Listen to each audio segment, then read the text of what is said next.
about my passion? Fuck do you know about my pain? Yeah! Come on, baby! Yeah! Yeah! Woo! Fuck do you know about my passion? Come on now. All right, my camera acting up. What's up? What's up? Welcome back to a brand new YouTube video. Yeah, today is Saturday. Hold on, jump scare. Yeah, there we go. Yeah. All right, we're rocking the purple today. Today's Saturday, May 23rd. Let me turn my car off. Today's Saturday, May 23rd. You feel me? I usually don't work out on Saturdays. Sometimes I do. My schedule allots me, 4 days a week. Typically, on average, I train 3 days a week. If I can get that fourth day in, that's great. So this week I trained 1, 2, 3. I trained 3 days this week, and so today's that fourth day. Yesterday I saw Amber, the PT that I've been seeing, and I decided not to work out that day or before. Wanted to get home, do the things I needed to do, and then go see her. From there, it's Jade! It's Jade! I ain't seen Jade in a minute! Oh, Jade, she's back! Oh, she's back! Let me go ahead and get through this. But, we got some fun people in the house today. We're at Hard Work North, you feel me? The best location. Now, we are here, and your boy Ashton's pulling up today. And I actually think that's him. I see Texas license plates. I'm going to assume that is him. I don't think that's anyone else. But I don't know exactly what Ashton's doing. I think he might have told me. I forgot. I forgot because that's just me. My life is busy, and I just be forgetting a bunch of stuff. Jade! Jade! I got bench today and some accessories and some rehab. So that is a primary focus for the day. And also just to get in and have some fun, you feel me? I literally cannot wait, man. I'm excited to be here. I'm excited to be here. I'm excited to be here around good people, good vibes, good energy. And yeah, man, I got my cold brew, you feel me? Yeah, this one, it was a little bit light because it's been sitting. You know what I'm saying? Becca got it for me after her training session this morning. She was like, hey, bro, do you need one? And I was just like, girl, yeah. At first I said no, but I don't be thinking straight. And that's the problem with me. I sometimes when it comes to me, I don't be thinking straight sometimes. And I was just like, no, yeah, I do want one because I don't want to drink an energy drink while I'm working out. I'd rather sip on some coffee, a nice little cold brew. So, I got that. You feel me? Actually, if I'm sipping, it's going to be more like that, but.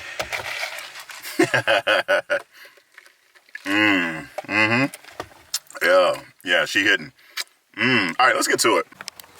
The problem with not having someone else behind the camera is that I got so much shit I got to carry that those interactions, I'm going to have to be behind the cam, but I got so much stuff in my hand that I'm just going to have to flip the camera and just try to figure it out, man. Or when I get in, I'm just going to drop my shit because I already know it's going to be like that. You know what I'm saying? By that, I mean the energy. You feel me? The energy's up.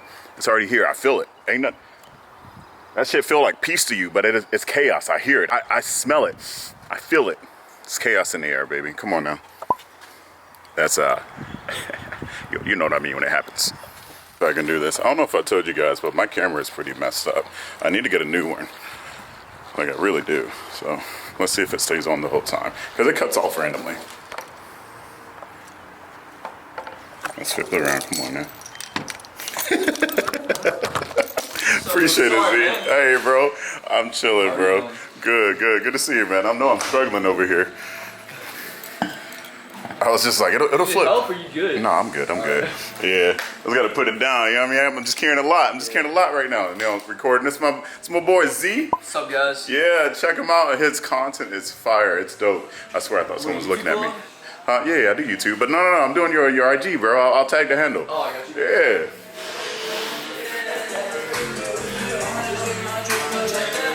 Yeah.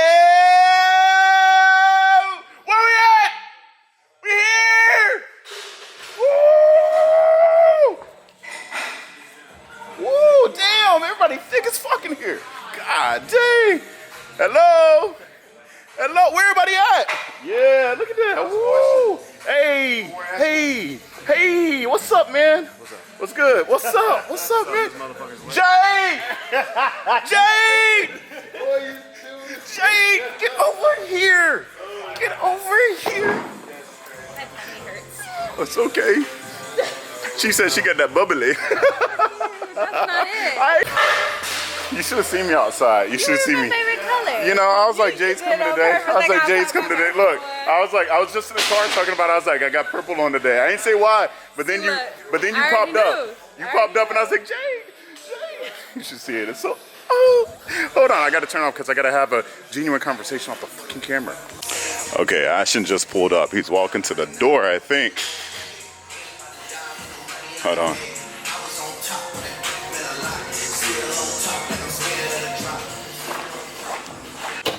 Yeah, what's up, baby? Come on now. How you doing, brother? Good to see you, man. Damn, you massive, bro. Jeez. So you just get down here? Yeah, a couple minutes ago. I had to move some stuff around in my truck.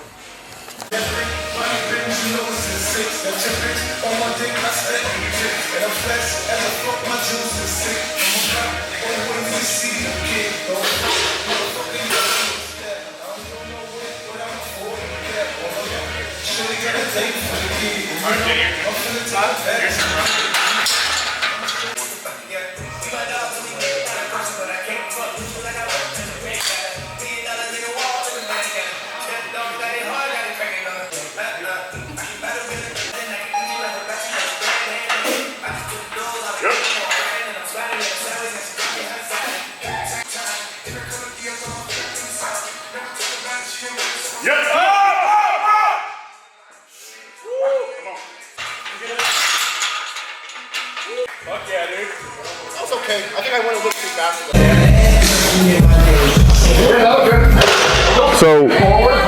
So what happened? Like, it happened during the escape, but No. So the tear didn't happen on the day I was swimming and doing the dunk tank or the dunk simulation. right. Was it like a cause of it?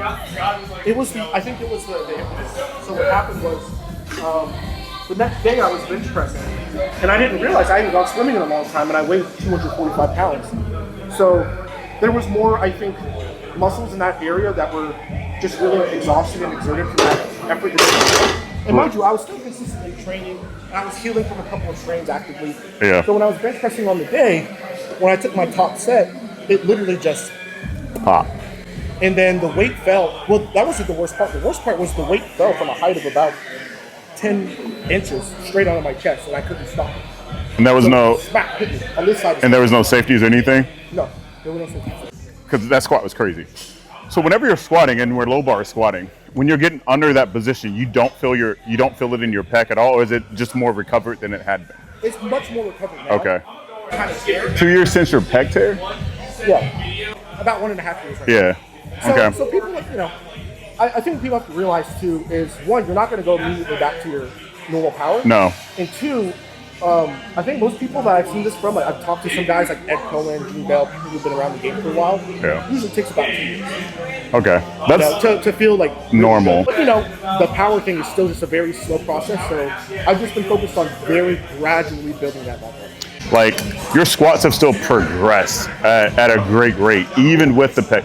I say that as someone who has touched 800. I mean, obviously, like 440 and a half is insane, but as someone who's touched 800, I feel not a lot of pain or anything, but like when I'm really wedging into that bar, I do feel my pec really active. It can like acutely affect your like bench press to some right, degree too. Yeah. and then when you're right, so which is I've learned not to bench press after my squat day because my bench press never goes well. And last SPD Raleigh, I like pulled my pec 2 days before the meet. So that's something I learned to just immediately take away from that situation just because I get super fatigued. A lot of my training, and this is kind of, we talked a little bit about this earlier, but a lot of the methodology around my training is the idea that recovery is not optimal. It's not optimal, right? Just because of my lifestyle, as a function of my lifestyle. Right. You just Yeah. don't get it. So you got to make do with what you got, right? And so now the way that we view programming is so long term. It's like, well, now I'm not worried about hitting big week fours every block. There's really only like one week four that I really need to kind of like lock in, and it's today, right? Especially the squat. The deadlift is important too, yes, but the squat is the main driver of like my strength and like a lot of those same muscle groups. And getting in the pattern on deadlift is usually just sufficient for me now at this point. Right. However, I will say, just to kind of get back to the original point, so a lot of my training accounts for that. Okay. So I did 7. Is that because of the bench or just because you're trying to set yourself up for? I'm trying to set up for a bigger squat. Okay, gotcha. So a week out, I did 770 on squat. but it moved like it was, like 650. So 770 is crazy. Like I would love to hit that a week out. When I hit it, I was like, oh.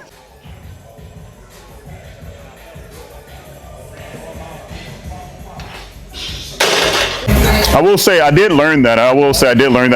Unfortunately, from Petrie. When he started doing those jumps, I started questioning, like, it's the same thing. When I first worked with one of my favorite coaches during that time period was named Barbara, and she really emphasized, which I had already been doing this my entire life, volume, right? Intensity, like, and she trained me that way.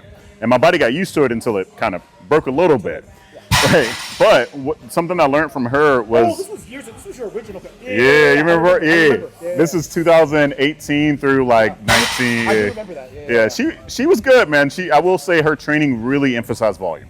And that's what got me shredded, ripped, and made me strong, honestly. That was my foundation. Yep. But even then, I was doing that before I met her, but it was just a different level, right? It was the intentionality behind all that. Very intense, yeah. Very, very much so. So something why I do enjoy, like when working with someone like Marcellus, where it's a collaboration, not saying that I'm forfeiting all my rights to like not have a say-so. No, that's what you want in programming. That's something I definitely learned with him, that you can have that type of relationship with your coach. Yes. When you get to a certain level where you started questioning things. He's not afraid of those questions. That is precisely why I also started working with Marcel. I've been watching him for a while, and I've seen the work that he's done. And at that point, he had only really worked with a couple of like stronger lifters, like the B, and, maybe a couple of other. Right, just yeah. So not like many, heavy hitters, but I saw the principles of the way he trained people. And how he was willing to, be adaptable and adjust, right, if necessary.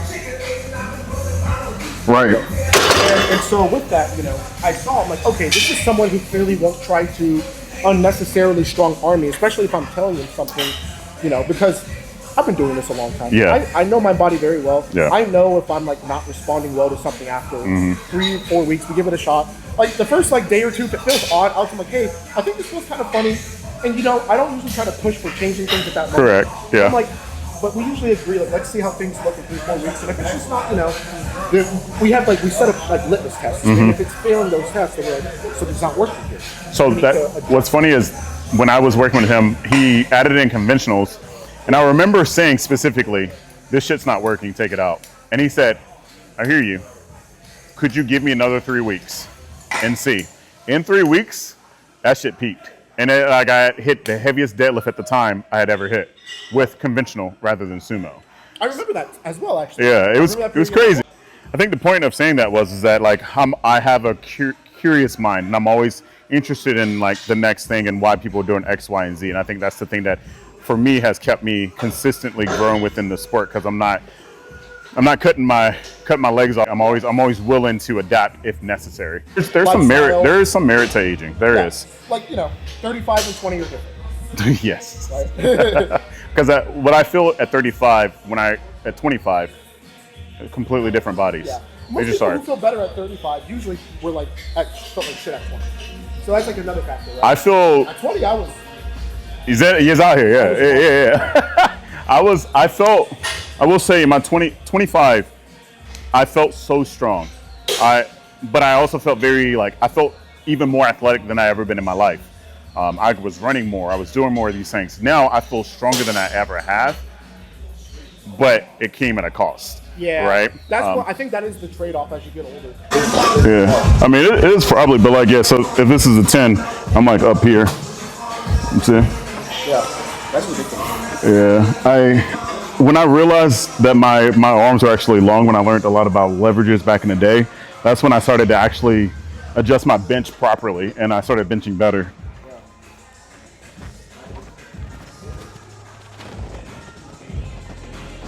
Beautiful. Did you want to drop it down to 9? Because again, I can bench off of this. It's just. Oh yeah. That's a good height, though? Or do you want to... That one feels like kind of a little too short? Yeah. I try, again, I'm not ungrateful. Like, I really appreciate what we have here, but I just wish we had different racks. No, I understand that. Like, I'm very thankful for this gym, bro. I am. And again, a lot of people won't understand that. So you'll see a lot of people come in and like kind of rag the gym. I was like, bro, if you knew what we had back in the day, this is Compared to now? yeah, this is heaven, you know. How to really stabilize. So it's something that also like I didn't realize I was doing during meets. And Marcelo said this at the advances meet, as that on before the 800 squat, it was probably the best tip he could give me. Because he's like, hey man, just let that weight settle before you walk it out. Because sometimes I can get ahead of myself because the excitement, the thrill, the chase. That's what I did on the, yeah. I sit there for a second. And you sit, like yeah. a split second, Let the weight settle, and then I go. and you walk out. Yeah, because the weight's still moving, your body is still adjusting, and then once it settles, I'm still holding that brace the entire time, and it made me feel way more in control than oh shit, we didn't even put the weight on. The goal was, we had written down 804, but we found out the day of that we could break records, so we just dropped it to 800 even. Yeah, and then you smoked it. I remember that. I remember that. All right, let's get this, man. Come on. Money time. Money time. Let's go. Beautiful. Come on, squeeze. Drive. Nice. Oh yeah. That was good looking bitch. Oh, that was better. That was good looking bitch. Yeah. Appreciate you. All right, so bench 3 days a week.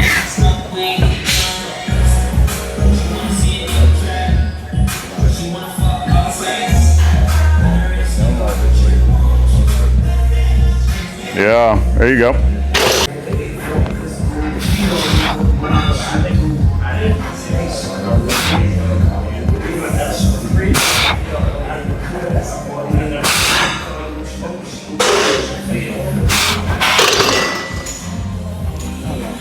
And I think he would have been too, honestly, because this one's janky, it's slopey. Yeah. Like when it comes to squats and also super heavy squats. Is Jamal? Alexa, pleasure meeting you, Alexa. Hi, how are you? I'm Ashton. Okay. Well, I went and ran this morning.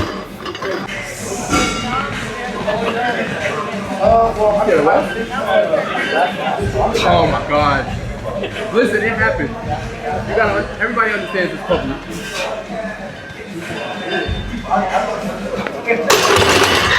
What's public? The gym? The gym? Oh. I got done with that, but since I didn't work out yesterday, I need to do a couple of leg accessories, kind of to prime me for my Sunday squat since I didn't work out yesterday. But they're not going to be heavy or hard or anything like that, more for rehab purposes. This right side is like feeling a little pinchy. So I want to just do some single leg extension holds, and we'll just kind of do that. And throughout this process, I kind of I'll tell you guys a little bit about a small reflection from talking and training with Ash just a little bit. Damn! Let's just start off here, boy. Yeah, for holds, it's gonna be hard. Let's keep it light. Less is more. It's basically the topic of the conversation. Less is more. Especially when you get to a certain level. I would even argue before you get to that level.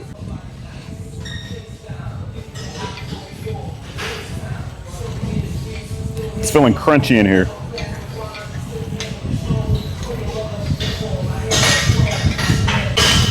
Woo, that shit burns.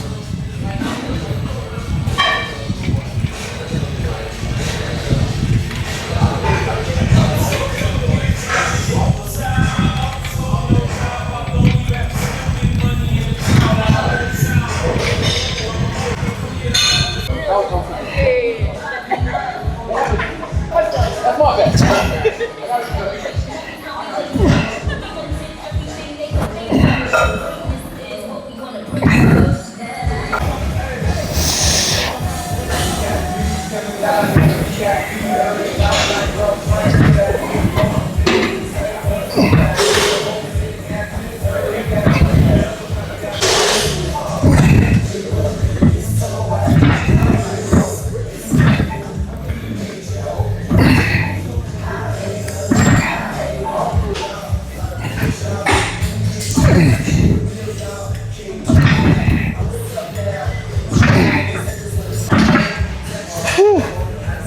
All right, cool. So we basically finished up here. Don't want to do too much. I got to come here tomorrow morning and lift. So we got squats and deadlifts, and we'll see if we can add in a bench if I have time afterwards and do my accessories. So a lot of back work and a lot of hamstring work.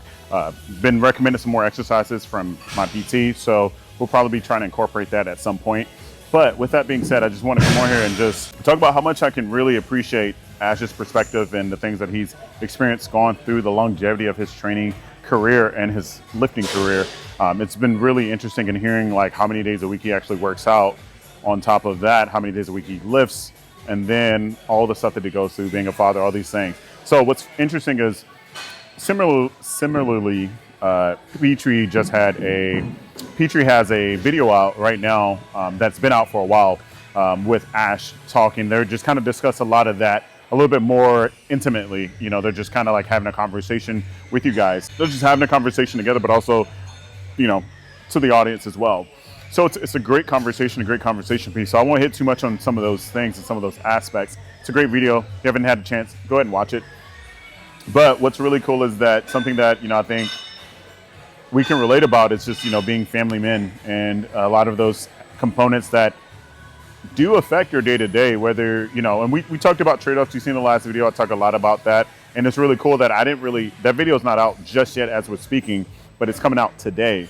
I'm posting it today, but we are talking about those things, and I didn't even mention half that stuff to him about what I'm talking about in the video. So it's really cool to just have a natural, flowy conversation that just kind of hits on all those marks. So just I can really appreciate, you know, his perspective, everything that he's gone through and experienced, and how he's still putting that do or die mentality in everything that he does. It's a beautiful, beautiful mindset, especially when it's a healthy version of that. Right. But with that being said, you know, I just love the conversation that we had talking about, you know, squats. I'll talk about squats all day long, but someone that I admire in their squats as well, too, just having that conversation and the differences and sometimes the similarities of squats and training and mindset and just everything that goes into that. Like, it's just amazing to hear, but also really interesting to hear how everyone's so different too, you know. So like you said, he doesn't really get rest.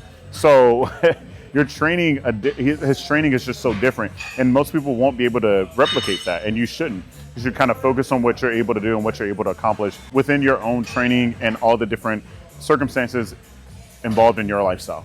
But I'm just talking at this point. I just really hope that, you know, I hope the conversation is heard, because I was the only one who had a mic on.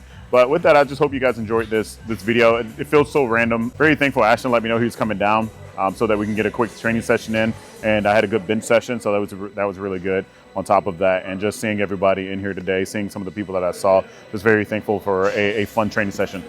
My phone just dropped. Obviously, though, I've been here way too long. I'm waiting for Ashton to finish up his deadlift so I can put my bar away and dip out and go home and see the fam. Thank you guys for tapping in and watching. I appreciate y'all so much. Until next time, I'll catch y'all on the next one.